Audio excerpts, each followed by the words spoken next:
Hello, and welcome to another episode of My Pocket Psych. Very special episode. I'm joined by a special guest. But let's start with first things first. I'm Dr. Richard McKinnon. I'm a chartered psychologist and coach. And this podcast is all about the psychology of the workplace. And I'm delighted to say I'm joined by someone who can bring us a great level of detail and expertise and experience in this space. Ross McIntosh. Ross, how are you doing? I'm really, really well, Richard. I'm delighted to start my week having a chat with you. I always get so much from our chats together. That's brilliant. And ditto, it's nice to start the working week with a conversation like this before diving into all the other things. So, you and I have known each other for a few years, but would you mind taking a moment to introduce yourself to the audience? Yeah, of course. I'm an organizational and coaching psychologist. I'm freelance.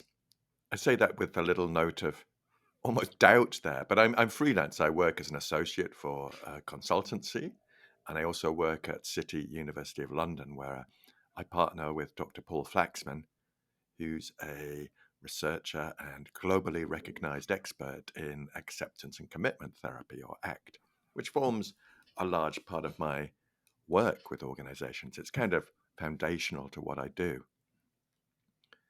I work with a whole host of organizations, from consultancies, banks, fast moving consumer goods, to the NHS, teachers, government. I've done some work recently with the Treasury, and also ballet companies in the UK. I work with the major ballet companies, bringing them skills to support their flexibility and adaptability in the workplace whilst looking after their own well-being.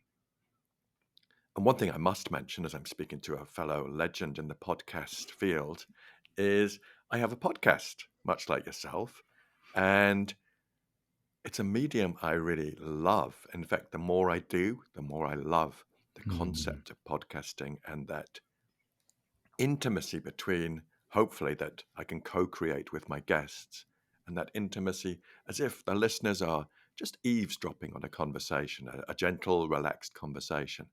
So my podcast is called People Soup, and it aims to bring behavioral science to adults in the workplace in a way that's practical, accessible, and useful, and hopefully sometimes fun as well. And it really is. It does all of those things. I really like listening to it. And let me thank you for using the word legend there. I'm going to ensure that makes it into the final edit of this Yeah, episode. own So, listen, it. you mentioned ACT, acceptance and commitment therapy. And you and I, well, it's how we know each other, really, isn't it? With our shared interest and usage of those frameworks in the work that we do, translated for the workplace as sometimes references psychological flexibility. This is the skill set we're trying to impart. And you've mentioned quite a diversity of workplaces where you do this, very diverse, which is one of the things that jumps out at me about its application. It can work in so many different contexts, and human beings can benefit from it in so many different ways. What are the kinds of ways your clients want to benefit from this? Or what do you think are the main ways they are benefiting from attending this kind of training? I think it can vary on by individuals, and sometimes that there are contexts where you think, "Oh gosh, this feels quite like a rigid context." For instance, some, not all, but some ballet companies have quite a regimental structure around their day-to-day activity and their Mm-hmm. preparation for performance and their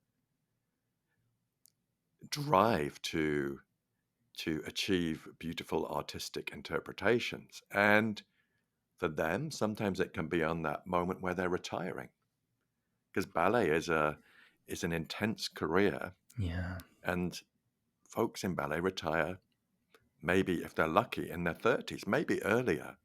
But it's so intense, and at that point where they retire, it can be, blimey, well, what do I do now? Absolutely. And the way ACT, as you say, it's skills based. There are processes that can help them work out who they want to be in the next chapter of their career and their lives. when they're facing perhaps that sense of loss and bewilderment. In others, in leaders, for example, it can really help us, say on one-to-one work, it can really help me work alongside a leader and help unpack who they really want to be. Who do they want to be as a leader? Because I think leaders can sometimes feel forced into a particular model. Someone presents them with a leadership model and they feel like they're forced into it, and it becomes a cage that restricts them and doesn't allow them the freedom to be their authentic selves. And sometimes leaders, particularly perhaps if they're feeling a bit overwhelmed or feeling the relentlessness of work, they can attach themselves to a guru. You know, these people who say, hey, I'm the chief of a major multinational, and this is my daily recipe for success. I get up at Hmm. I sleep in an oxygen tank. I get up at 4 a.m. I do an hour and a half of meditation and yoga. Then I eat some egg whites. Then I go for a run, and then I start my day and I work for 12 hours or something like that. I mean, you've outlined my routine to a T, Well, obviously. I didn't want to reveal that to your listeners, Richard, but you know. But sometimes we can fall into the trap of thinking, well, if I do what X does, then I'll be as successful as them and I'll be a multi-gazillionaire. And it's a tempting trap to fall into. But I think it takes us away from being our authentic selves. And and and frankly, other ways to use ACT in the workplace, as we know from the evidence base, building that psychological flexibility increases psychological well-being. And psychological well-being is the most reliable predictor of performance, attendance, and turnover. So why would we not want to invest in that for our people, Mm. supporting them in developing skills that they perhaps never come across in their adult lives? Hmm. It's quite an eye opener when you present that. And I'm conscious that we've referenced ACT and psychological flexibility a few times now. So, listeners, if this is the first time you've come across those terms, or this is the first episode of My Pocket Psych you're listening to, you're very welcome. And I will include some links in the show notes where you can find out a little bit more about those concepts if they're of interest to you. But that's really going to be our focus today. I'm really delighted you're able to join me because I want to talk to you about authentic leadership, maybe Mm. examine this concept through that lens and see what it is, how we can cultivate it, what do we get from it, and so on. So let's start with the fundamentals. What do you mean by authentic leadership? Well, this is a question I think we could spend a whole heap of time on, you and me, but let me try and boil it down or distill it down. And I think people talk about authentic leadership more and more in organizations, and people talk about bringing their whole selves to work. Then when someone does bring their whole self to work, people go, "Hell no, I didn't mean all that Mhm. stuff. I wanted a filtered version of you." So what is it? Is there a way we can conceptualize authentic leadership? And I came across the work of Dr. Fiona Beddoes-Jones, who wrote a book called Divided by Gender, United by Chocolate: Differences in the Boardroom. And part of that is her unpacking and researching this concept of authentic leadership. And thanks to my friend Dr. Hayley Lewis, who did one of her amazing sketch notes, I've got a little summary of Fiona's research. And I thought it might be useful for you and me just to reflect on that if I present it to you, and maybe we just have a little chat about it. That would be great. Love a chat about concepts. So, this is adapted from the work of Fiona Beddoes-Jones, and there are 10 principles of authentic leadership. The first one is being unique, being authentic in your own way regarding personal leadership style and underpinning philosophy. And for me, that goes back to not being forced into a model, Mm, mm. allowing your true style to flourish, which kind of makes it easier. It makes it less stressful than presenting a facade to colleagues or an organization. Some kind of persona that is switched on at the beginning of the working day. And it implies to me lots of that should element of behavior. I should be like this. I shouldn't display this. Mm, I should be able to have this impact on others, because even if we put the word authentic to one side, the word leadership is packed with inferences and meanings. So I like that. I like that your true self, your unique self, but that implies you need to know that, doesn't it? You need to be in touch with who you are. mm, yeah. And sometimes we don't pause to reflect on that. And I'll come back to that word pause a bit later on because I think it's so important for leaders. So the next principle is courage. And this is about leading with courage, emotional and physical bravery, as well as compassion. Mm, Absolutely agree. If you're leading a group on a new initiative, perhaps a new change program, it needs that courage. And I'd almost tease out compassion there as a separate principle as well, mm, personally, mm. because I think compassion can help with that longer journey in change. Compassion both towards the leadership self, but also towards others around you.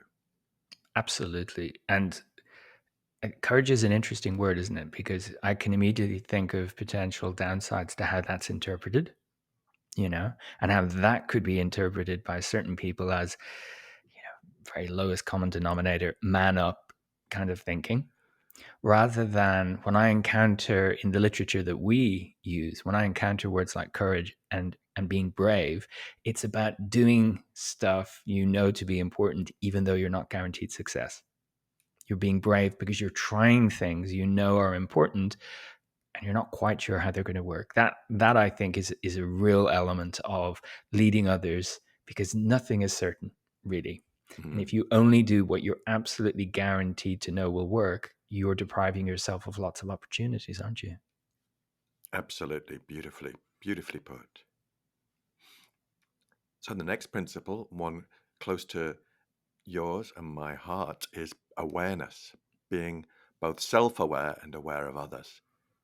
Hmm. Sounds quite fundamental and basic, but heck, when times are turbulent, we can often lose sight of that awareness and get trapped inside our own heads. Absolutely. And the awareness of how our behavior impacts others, and the awareness of how our emotional expression or Mm, communication style has an impact on others. It's work, though, isn't it, to be self aware and to be aware of others? So there's no surprise that people can sometimes find that difficult when they're doing that, in addition to all of the other pressures and challenges that leaders face. yeah, absolutely. The next one is trust, trusting others and being trusted. Mm. Easy for me to say those words, far more difficult to bring them to life in our behavior. Absolutely. And you know what's just popped into my head related to that? And you tell me if you think this is a good example of that, but these very generic calls for the return to the office. We need to be in the same place to be productive. People can't be trusted if they're at home all the time. That seems to fly in the face of trust as an authentic leader. What do you think? Absolutely. And I was surprised this year. I heard a manager say, well, I say manager, it was an actual leader. It was quite a senior person in an organization. And they said, but I don't know what they're doing if they're at home. And I haven't heard a leader say that for a good while. I think earlier in my career, I was in the civil service. I was in senior HR roles for many years. And I remember senior leaders then saying, working at home? But I can't see what they're doing. I can't just look over and see that they're busy. That's- Hmm. That was far more common then. But to hear it now kind of shocked me. I hear it all the time, unfortunately. And Really? and even if it's phrased in a very delicate way, it's what it's implying, that I as leader need to be able to see what you're doing in order to be sure that you're doing a good job. Now, if you think about knowledge workers, for so many of us, that involves sitting in front of a screen. How can you be sure that that person that you can see is adding value, is doing their best work? You can just physically see them. They could be Mm, doing anything. And I think, but one of my personal theories See if it stands up to scrutiny. One of my personal theories about this and leaders is that their sense of leadership is supported by the number of people around them in the workplace. That if they are by themselves, there are fewer signs that they are a leader because they've got fewer people to tell what to do. Now, I know that sounds slightly cynical, but I think it builds on top of that. I don't know what they're doing, and Mm. they can't do good stuff without me. There's another string to that. If I'm not there to supervise and inspire, their work won't be as good.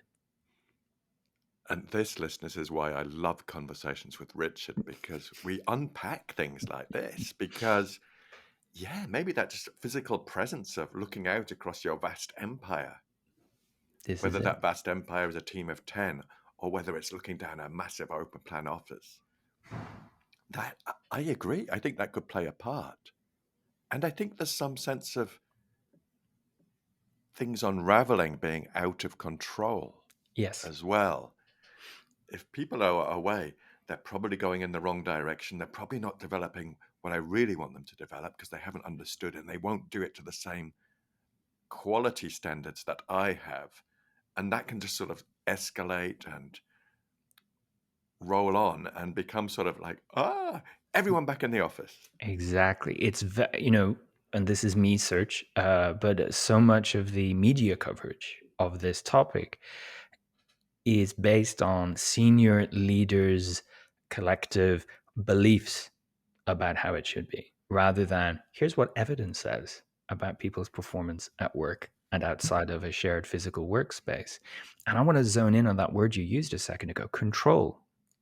Often, these kinds of strategies are a belief that you can actually control other people at work, whereas you cannot. You're limited to influencing the people that work for you. You cannot control what they think, feel, or do. And if you're trying to control people, you're not going to get the results you're hoping for. Absolutely. And how many leaders believe they can control, believe they have this sort of mythical ability to control others? And all that does is lead to utter frustration Mm. and the draining of energy. And maybe exit from the organization when people say, no, I've done great work for the last year working from home, even not permanently, but I like to have that choice. You take Mm, that away from me with no good reason. Why should I stay with you? mm, absolutely. I've Gosh. derailed us slightly. No, but I love it. I love our tangential chats. Let me bring us back to Please. the 10 principles. The next one is best self. Being yourself isn't enough. It's about being the best version of yourself. Mm. I like this. I sometimes talk about, is the best version of yourself as a leader showing up in this next context? I think we've got to be careful though with that, because you won't always show up as your best self as a leader. And I want to normalize that. Mm. But if we can become aware of when we're not being our best selves, then that can be a cue to doing something different in our Mm. next moment. But I don't want to convey this concept of it just being a relentless best self, best self, best self, and we're just these saints in the office, because it ain't Exactly. going to happen.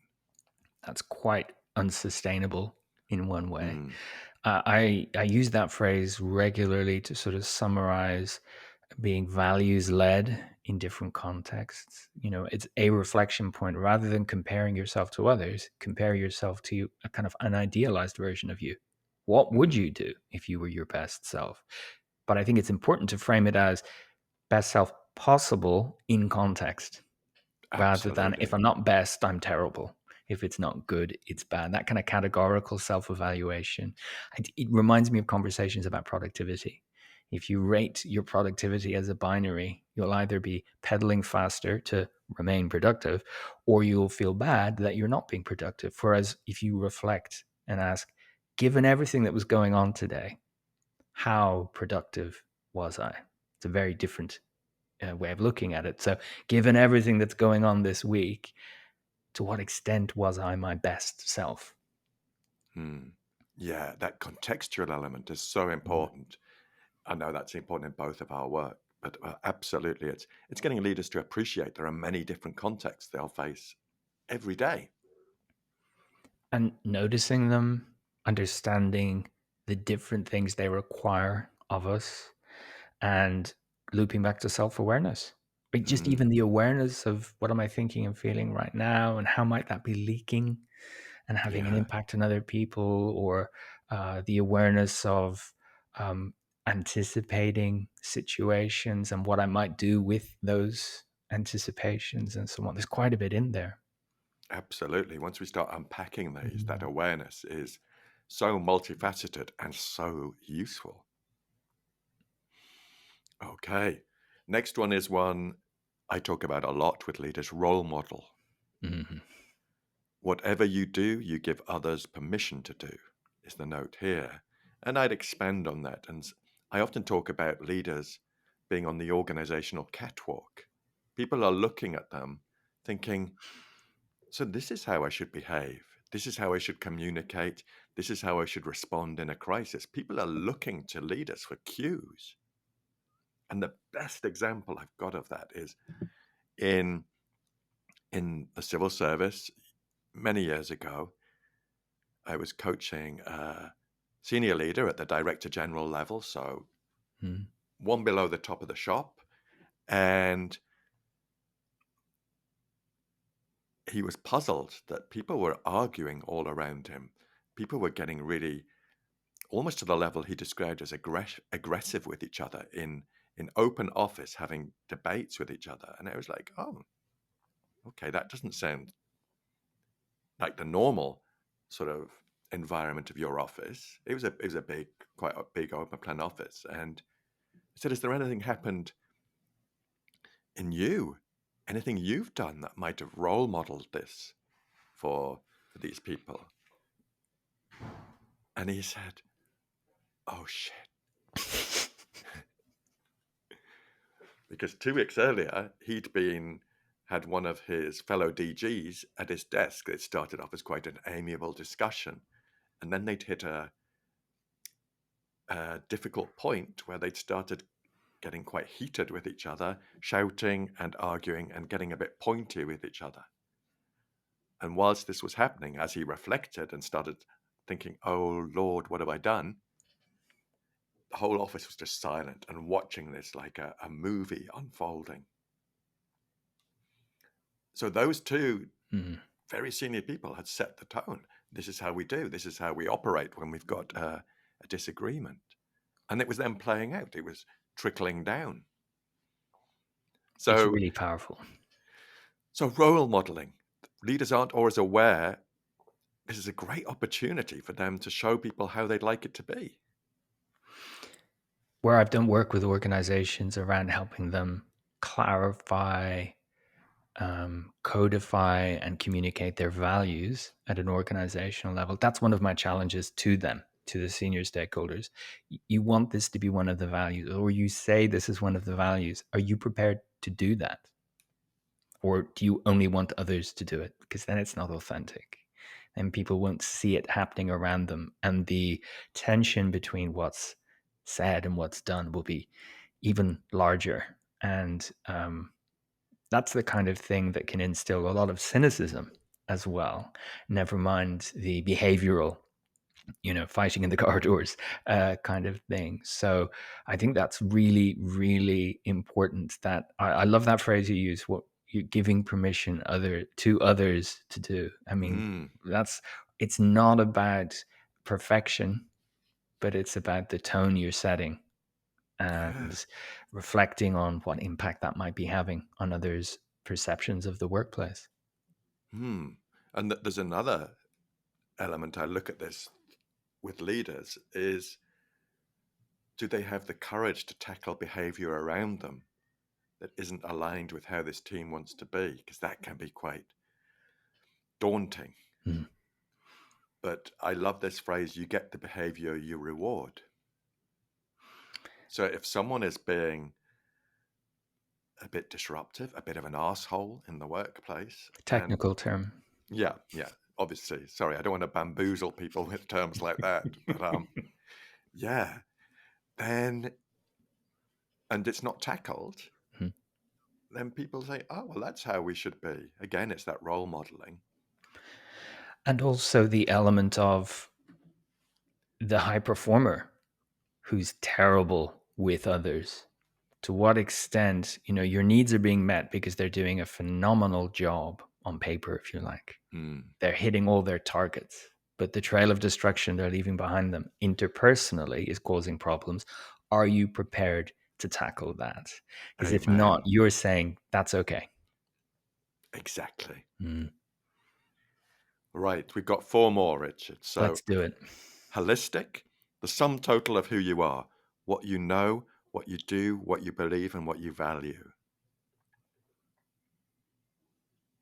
I have no argument with that. Particularly, I would alight on the word values. It's bringing our what matters to us, our personal values, to life in how we're showing up.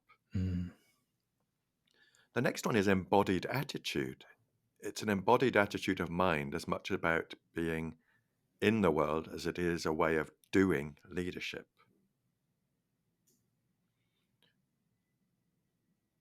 So I think what this is saying to me is it's not separate.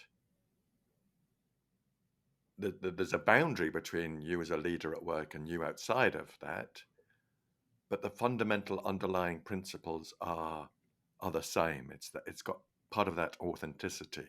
mm. And by implication, you can bring these qualities to life outside of work for this, for different reasons, or Exactly. to achieve the same outcome, but in a different context.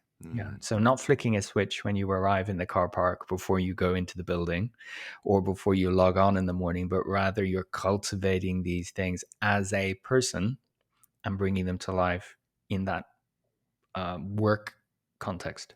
mm, absolutely. The next one is leading self. Learning to lead yourself so others choose to follow you. It's about relationships, not traditional power. And that learning to lead yourself, I think, really resonates with psychological flexibility and ACT because we're encouraging leaders to pause and reflect on who they'd like to be. What compass point do they want to represent their leadership style? What behavioral attributes does that encompass? And using that as a guide for then how they show up. Rather than rigid rules or someone else's rules that they've Mm, read about. Good leaders do X and Y, where there's no wiggle room, there's no principles there. It's just you do it like this. You mm, mentioned gurus earlier.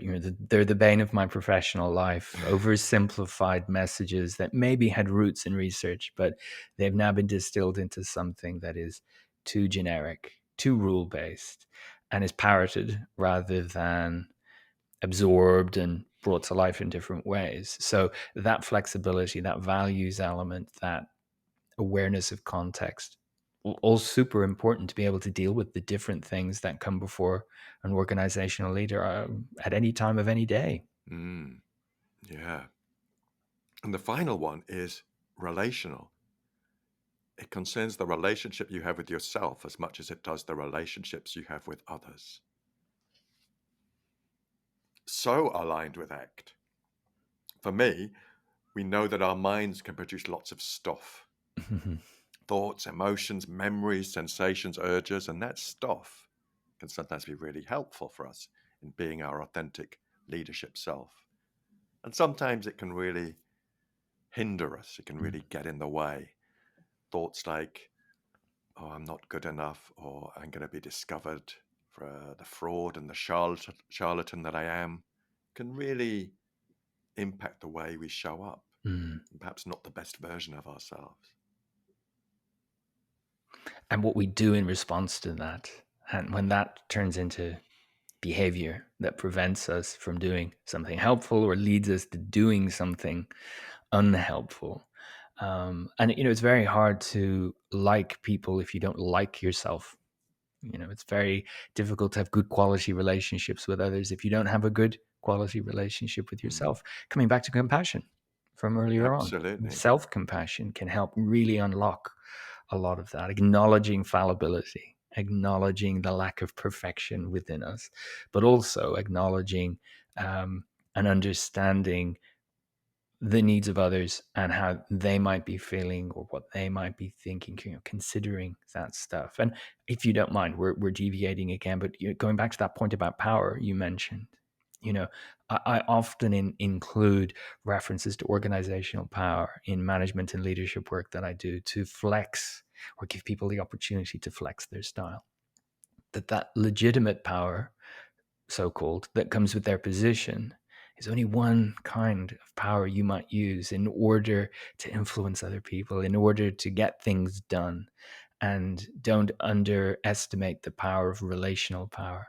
Mm, Of, you're a great person to work with, and people will follow you to the ends of the earth.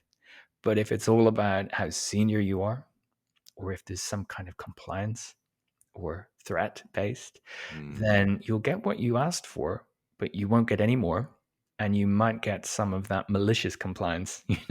I'm doing it even though I know it's wrong because mm, that's what you asked for. So, awareness of that, awareness of your position and how you can use that position helpfully rather than like a blunt tool. Does that make mm. sense? It does. I love to hear you speak about power because it goes back to having the people in the office.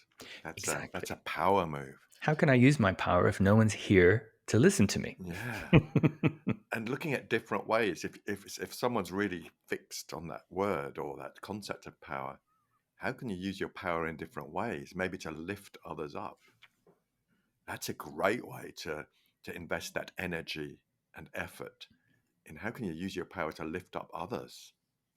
We've discussed on this podcast several times the positive power of conversations in the workplace, from chats through to something more formal on that continuum.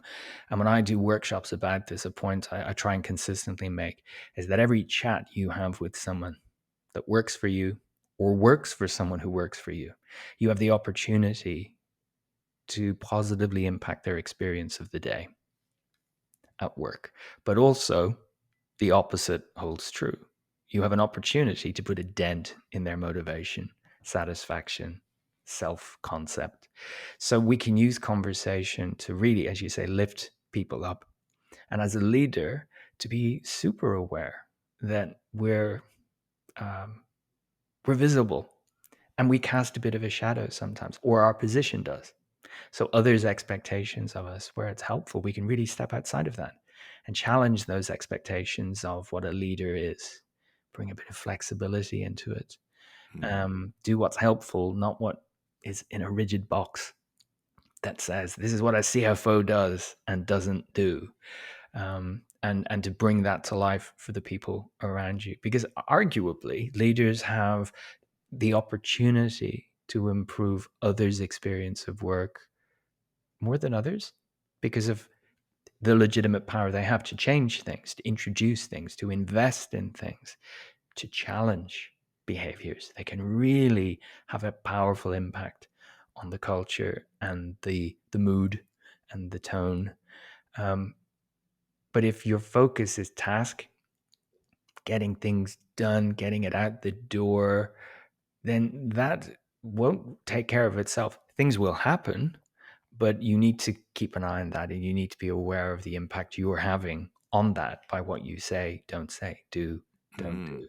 Does that make sense? Absolutely. It, Mm, it goes back fundamentally for me to that role modeling. mm, If it becomes like a production line mm, in your mm. in your knowledge-based organization, Yeah. people will become more on autopilot themselves. They'll be doing, right, I do this, I put the lid on the toothpaste kind of thing and pass it on. Mm. And and they're then feeling less engaged, less involved, less opportunities to share their ideas and questions. And it just brings everything down. And we're not really tapping into the potential of the people around us then. Absolutely. And I'm reminded of when we talk about psychological safety in the workplace and how we can cultivate that as leaders, how we frame work. can have an influence on that. So if we frame work as pure task execution, then people will do what they're told. Mm, But if we frame work as a learning problem, people will look at it as maybe how could we do it better? What's possible? You know, mm, and framing things like that can really enable us to think flexibly about challenges and problems, and even just the day-to-day processes. Could we do this better, rather than I do what I'm told and no more than that? We won't see improvements if it's all about simply get it done. absolutely. Fundamental to all organizations, and something that organizations should be paying a heck of a lot of attention to. Mm. This does strike me as quite a lot of work for leaders.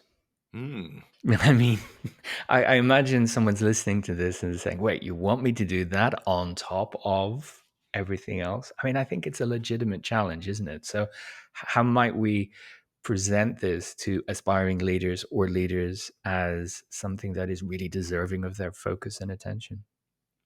absolutely bang on. Because when I looked through this work of Fiona, and I thought, oh God, yeah, I agree with all of these points, and perhaps I might add a couple more, but that's not manageable. I can't keep those in my head and then go around my leadership life. I'm then stuck inside my head with all these concepts, trying to remember them rather than being me. So, Hmm. this is where I think psychological flexibility comes in to support that development of authentic leadership.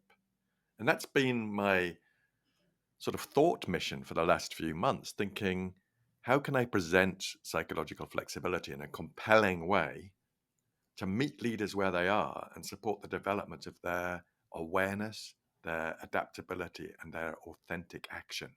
So that's how I've broken it down with the processes and skills from psychological flexibility, inviting leaders to pause and think about their awareness, adaptability, and authentic action. And the beauty of this is we know from the evidence that this also enhances their flexibility and their own well-being. Hmm. So, it's taking a lot of what could be perceived as demands on the leader and instead presenting it as three principles for them to bring to life. Yeah. And Mm. principles that can be supported by skills that are Yeah. based in the evidence. Yeah. I love that. I love that because busy people benefit from, and this is how it's done, rather Mm, than that's your mission, that big conceptual thing over there, be more like that. Well, no, here are the skills. Here's how mm, you can put them into practice. yeah, absolutely. So, would you be able to tell us a little bit about how you help leaders understand this and bring this to life? Mm. I think I might take a step back and just think about, and you'll have views on this as well, but what's the environment that leaders are facing right now? Mm, What themes am I seeing come up? And I guess the one word I might use is relentless. mm, The leadership context can feel quite relentless sometimes, if not all the time. So that can leave leaders depleted of energy and resources, their resources that they might go to support themselves. It makes them feel a bit more distant and less tangible. So they might miss perspectives, opportunities, connections, and end up feeling kind of frustrated, confused, and tired. mm. So that's a little potted view of how I view leaders. I don't know if that chimes with you. Relentless is a great word to describe it. Relentless change, relentless pivots around expectations, reorganizations, and being faced with a lot of the time fear based anticipations about what the future is going to bring. Mm, How will our business survive AI or some question like that? Will we be needed? How can we cope with this disturbance on the other side of the planet? How will we, all of these sort of existential things, mm, as well as and I had a terrible night's sleep last night, and I've got to go in and deliver a presentation to the board this morning. mm, yeah. And the other thing I've noticed with leaders is I've stolen this from one of my guests called Andrew Sewell, who has set up a company called Overthinkers Anonymous. Mm. But he talks about comparisonitis, Great word. which I love because how often do we as leaders compare ourselves with others, maybe on the senior leadership team, maybe on the board? Hmm. And how often, when we do those comparisons, do we find ourselves lacking in a deep and fundamental way? Yeah. So I think that's a little bit about, we talked earlier about context. That's kind of what the context can feel like sometimes for leaders. So the first step, I'd say, in building this psychological flexibility is pausing. Over time, how can we become more accustomed to deploying macro pauses and micro pauses? These are terms I'm playing with a bit, but a macro pause is like maybe like a coaching session Mm. where you're thinking, I'm feeling a bit adrift. Adrift is another great word. I think about leadership as being relentless and feeling a bit adrift. What do I want my leadership to be about? So maybe having external support and partnership to think about, how do I want to be? What matters to me as a leader? How would I really like to be? And then a micro pause will be more in the moment. You know how leaders go from various different events throughout the day. Maybe the first day, first part of the day, they're talking to their boss. Then they're moving on to a team presentation. Then they're maybe moving to a client interaction, maybe a pitch. Then they're speaking to a one-to-one with a member of their staff who's been bereaved. How do they adapt to these different circumstances that they Mm. find themselves in the day whilst looking after themselves? How do they want to show up in each of those events? And I've already mentioned role modeling, but are we aware of how we're showing up in each of those events? Are we aware of what we're role modeling for others, the impact we're having on others, and whether we're showing up as that best version of ourselves for that context? So that's the pause. That's the beauty of the pause. And in that pause, we can then look at cultivating that awareness, adaptability, and authentic action. Does that pause resonate with you in your leadership Totally. work? Totally. And it's often challenged by others. I mean, I published a video on the YouTube channel a few weeks back about how to address your procrastination, very evergreen topic. But Mm, I made the point that actually, if you just start with a pause, you're giving yourself an opportunity to explore the gap between noticing you don't want to do the thing and deciding you're going to delay it, between stimulus and response. And we're talking about beating procrastination, but actually we can benefit from a pause of action to clarify what's really going on and then decide what we want to do with intention. It's automatic responses, I would suggest, that get us into trouble more often than not. Automatic responses to thoughts and feelings, automatic responses to others' behavior, or automatic responses to our beliefs about how it should be and how it's not at the moment. So learning to pause, I think, is an underrated skill, and it's a mm, very, very powerful one. yeah. So once we pause, then what do we do? Mm. I would say the first thing is awareness. What's going on around us? Because we can sometimes be caught up inside our own heads. What's happening in our direct environment, our team, the organization, the world? What's happening that could be influencing how I'm showing up or how I need to respond? Because we might miss out on cues, opportunities, or threats, or just noticing how someone is around us. Mm, mm, And that also noticing how we're showing up. We all develop as leaders, and sometimes we remain stuck in habitual patterns of behavior. This worked for me when I was an early career leader, and you keep being the same person. And that might be 10 years ago, it might even be 20 years ago. And that style, which perhaps once served us really well, perhaps is no longer appropriate for the context in which we now find ourselves in. We're perhaps more senior, we're in a totally different environment with different people around us, yet we're still operating on that sort of rusty autopilot from 20 years ago. Unless we pause to consider this awareness, we're not we're not giving ourselves the opportunity to be the best version of ourselves. I think of equal importance and awareness is our energy,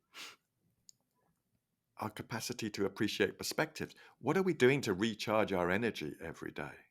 Mm.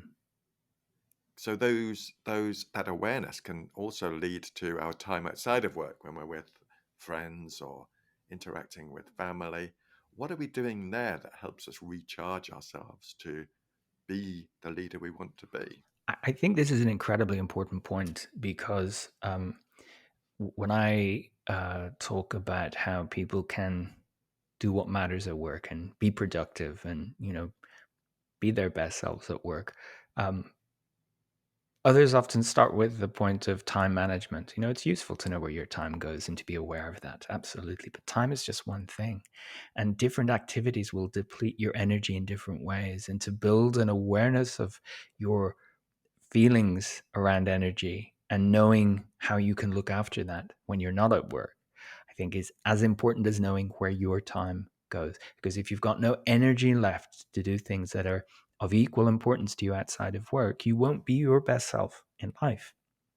And that leads Mm, to burnout, you know. And that's the awareness of the difference between a check-in chat with one of my team versus having a very difficult conversation with a client versus giving a major presentation.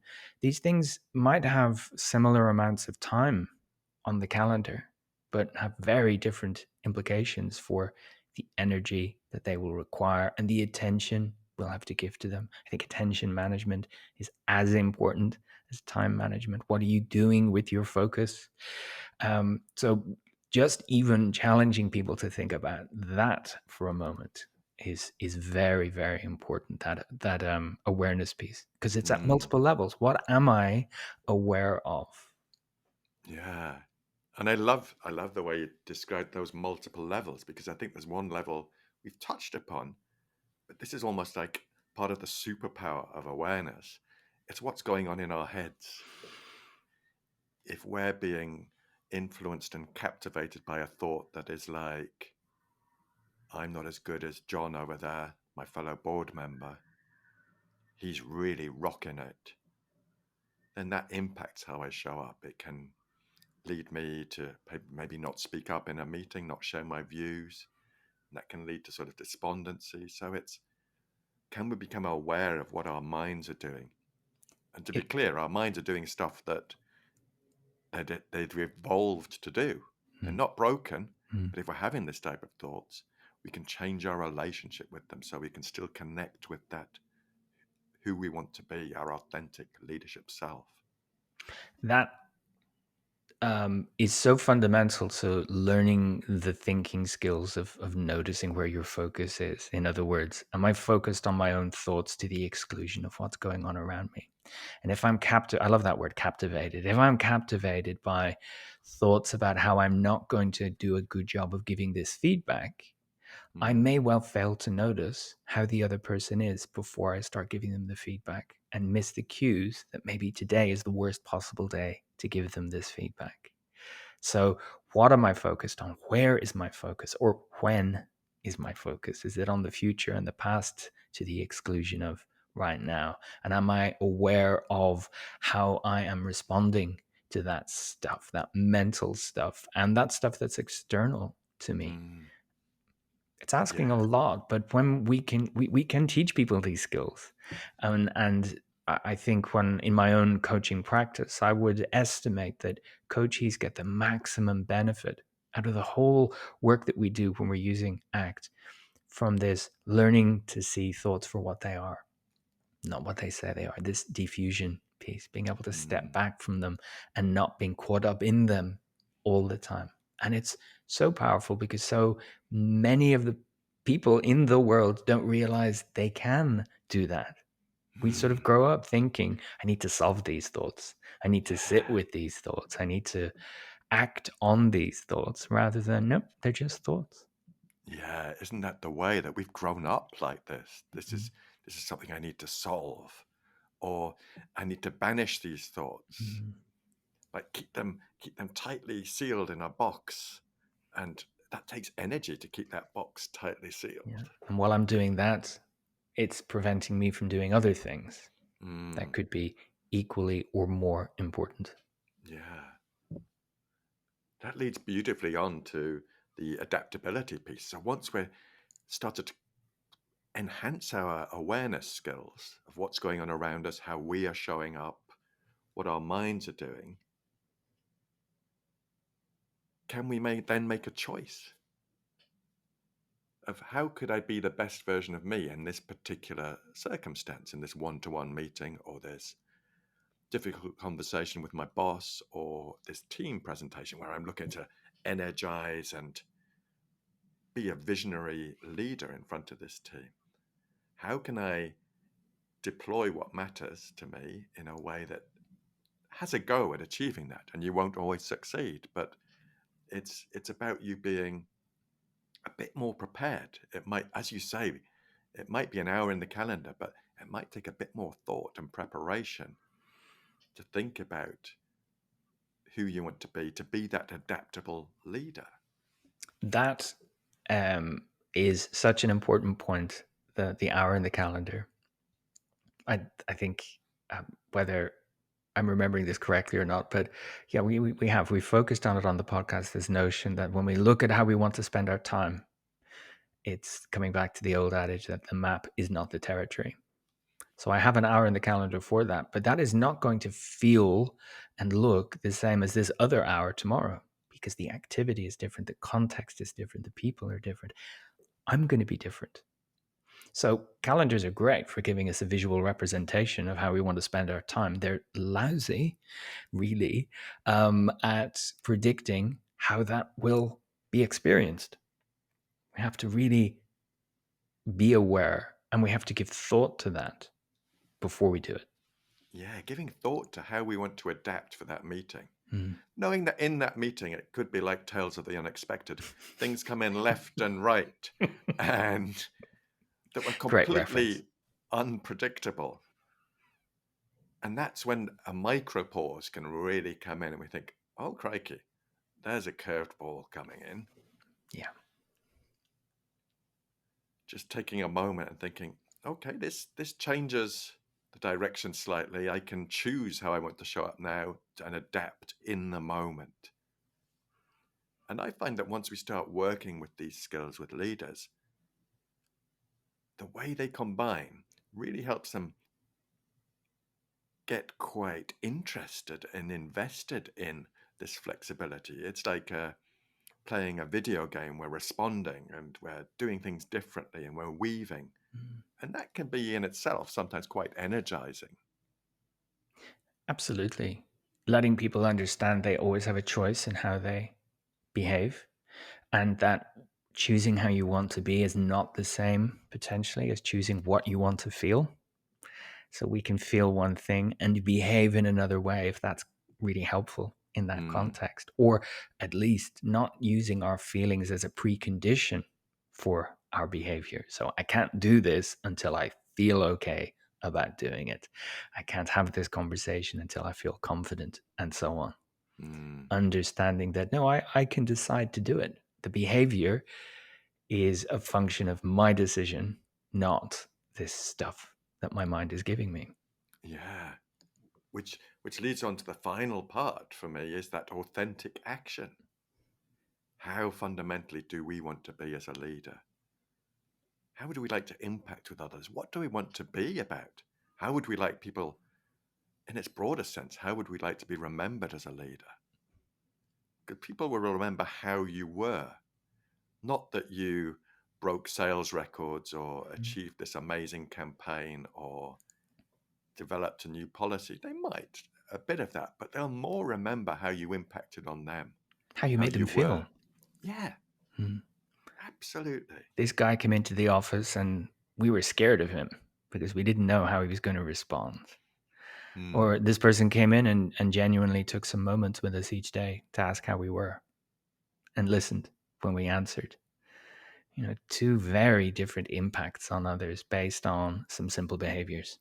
I love that example. I remember, and I still talk about it sometimes, about just talking to a leader about what they do when they arrive in a meeting, whether it's a virtual meeting, whether it's a meeting face to face, or whether they're just walking through an office. What are they like then? Yeah, Do they stop and say, "Hi, how are you? How was your weekend?" And do they actually mean that? Or do they just want the recipient of that question to go, "Fine, thanks." fine. Yeah, or busy. Yeah. Yeah. Yeah. So the impact of that should never, never, never be underestimated. I remember a leader in the civil service, a director general, Philippa Lloyd, and she liked a hot desk around her area. Had her cover her responsibility covered more than one floor, so she used a hot desk just around, and that had such an amazing impact on people Mhm. because she was sitting next to people, and you could see initially they were all like, "Holy shit, Big boss is here. the director general is sitting next to me," and then typically something like this would happen a bit later on in the day. You'd hear Philippa's laugh. She'd be laughing, or she'd be saying, "Did you see Strictly last night?" Mm. Or, "Oh, I remember once we spoke and your daughter was doing exams. How did they go?" Things like that, people will remember. Mm. And they Conversation will, again. It's conversation, proper connection with other human beings, and acknowledging and making it really clear that you too are a human and you have a life outside of work. You can choose how much you want to share of that, of course, but mm, to demonstrate your humanity is a great way to connect with other people. mm. And that's what I often do in coaching on that macro pause. We're thinking, getting people to reflect on the qualities they want to bring to their leadership, like maybe it's honesty, courage, kindness, vision. They can then become more of a prominent guide to how they show up, and they can experiment and dial them up and dial them down. They can help them make decisions. And just that inner work can really tap into that authentic leadership self and help people also develop that flexibility whilst, and this is the absolute winner, cultivating their own well-being. Mm. It's not at the expense of, it's in addition to, which is a real win. Mm. So that's a little whistle-stop tour of how I'm working this sort of proposition of how I can package this for leaders to help them hopefully come on a journey with me. I think it's great. I love it. It's memorable, which is really important because you want this to stick with, in someone's Mm, mind as a tool. It simplifies some very complex things in the original way of theorizing this and talking about it, and into something that someone can act on, no pun mm, intended, on a daily basis, which is what really matters. What are you going to do with this? Again, in leaders, it's very important that just because you know this, it's not the same as you actually doing it. So when working with the leaders, I really emphasize the practical application. Often they're challenged intellectually, and so they're used to having intellectual arguments about ideas. That's fine, I'll argue till the cows come home, but quid pro quo, I'd like you to experiment with doing it, mm. not just Yeah, thinking about it. yeah, absolutely. That sort of experimental mindset and bringing it to life is essential to express what you're trying to have a go at. And similarly, what I've just talked through is experimental. It's evolving. My mind is already, I can feel my cogs whirring just based on this conversation with you, thinking, ah, yes, I could enhance that perspective there, or I could bring that in there. So it's evolving, which I think is a beautiful thing. I'd hate it to be a static proposition. As much as it would be unhelpful to have static behavioral repertoires going into the workplace every day in a rote kind of way. Mm, And your example with that former colleague of being flexible in where she located herself and having conversations with people. I love the fact that these are small habits. So this is not personal reinvention. This is not, new year, new me, but rather I'm going to have a go at this and see what happens. And I've no doubt that she noticed it was having a positive impact. So she kept doing it, did more of it, and realized this is a great route to finding out how people are, being the person I want everyone to be, role modeling these effective human connection moments rather than a guru sat her down and said, Mm. here are the two things you must do every day. Yeah, and the impact of that, just her investing that time to sit in different places. And she also worked 4 days a week. And at one point, that day was a Thursday, not a Friday. Mm-hmm. And she was open while she did that for family reasons and self-care reasons. And she was not available. She wasn't one of those leaders who would suddenly just respond to an email on their day off, Mm. going, could I just come in there, sort of thing. No, we knew she wasn't available. There were routes if there was an emergency. But she was very clear that that was if there is an emergency. Let's be clear on what an emergency is Yes, based let's on what we define do. that. Yes. Yeah. We're not landing planes here. We're not doing surgery. Mm, And, this is a really tangible example, I think, that leaders or aspiring leaders could reflect on this. How do I respond to electronic messages, whatever format they take? When I'm saying one thing, but I'm doing something else. When leaders are emailing their teams late at night, it's sending the message, whether it's intended or not, that you should be reading these, responding to these, or even this is what leaders do. So if you want to be a leader, you need to be sitting in front of your email at 10 p.m. sending out these missives. mm. There's no And need for this, but it's what happens all the time. it goes back to that role modeling, but also it spreads. Yes, absolutely. Because someone will, they receive that email at 10 o'clock, they'll respond, oh, it's you and me, boss, aren't we? This is the underlying message. They'll respond to the email, but it's kind of like a badge of honor. Mm. That I was the first one to respond. Some losers will go in tomorrow morning and only see this thread, but I was there. And then it's now we all need to be on all the Mm, time just in case. And from potentially not an intended message at all, it's the unintended byproduct of it suits me. And it may well suit that person. I mm, really think we should all be moving on from static views of what a working day looks like because we've all got different lives. We all live in different time zones. There's no need for this absolute, it starts and ends like this, as long as it's a sustainable working style. But mm, that doesn't mean everyone else needs to be available. Everyone else needs to respond, and acknowledging that could free up so much for someone's life to be able to work at a time that works really well for them. mm, And if leaders can model that, model their presence and absence, rather than it's awful when you're senior, you need to have your phone in your hand 24/7 because what might happen if you don't? amen. Mm. Absolutely agree.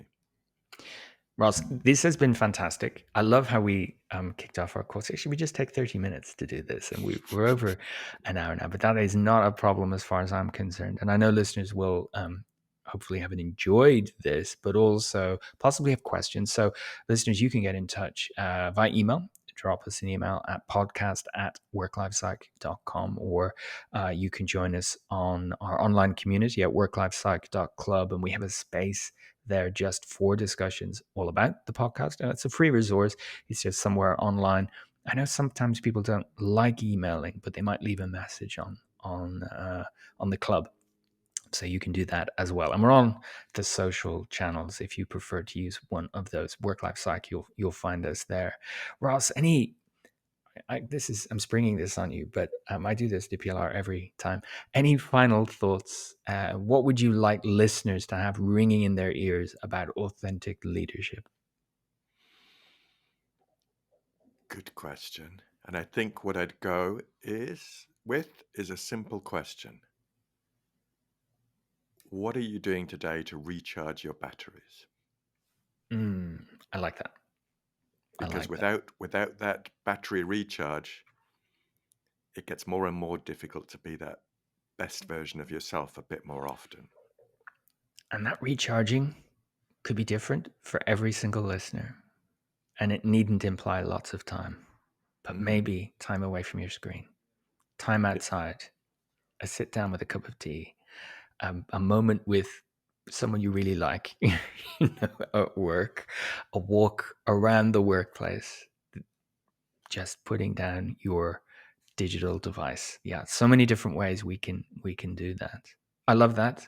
Ross, thank you so much. I'm going to put links to you and your work in the show notes. And if listeners have questions and they come to me, I might reach out to you because if it's Oh, I'd about love what you've that. been talking and provide answers in a future episode. But I really appreciate you taking the time. It's been great, and I've loved doing this. For listeners, we're recording the video of this as well, and I don't always do that, and it's just lovely to see the person in front of me as we have a conversation. So thank you. It's been great.